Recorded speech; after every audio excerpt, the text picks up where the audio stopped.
Μόλις ενημερώθηκα. Ο γνωστός ψεύτης συνταγματάρχης μας αντιγράφει και μας κρύβει. Λέει, βάλτε με στη Βουλή, λέει, για να παρετούνται οι βουλευτές μου ένας-ένας και να μην ψηφίζονται τα νομοσχέδια. Αλλά φυσικά δεν κάνει καμία αναφορά στο κίνημα 21. Είχε κάνει αναφορά ο γνωστός συνταγματάρχης, λέγοντας ότι μας ζήτησε να συνεργαστούμε και αρνηθήκαμε.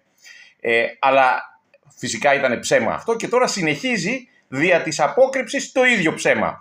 Δεν τρέπεσαι λίγο τη στρατιωτική σου τιμή? Έχει στρατιωτική τιμή συνταγματάρχη από τα Pokémon, από τα Lidl?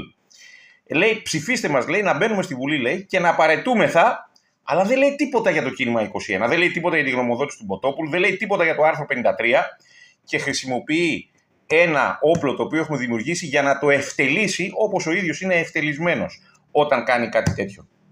Εμείς του ζητάμε να τον συγχωρούμε και του ζητάμε να έρθει ως απλός στρατιώτης, λοιπόν. Συγχωρεμένος. Καλή συνέχεια.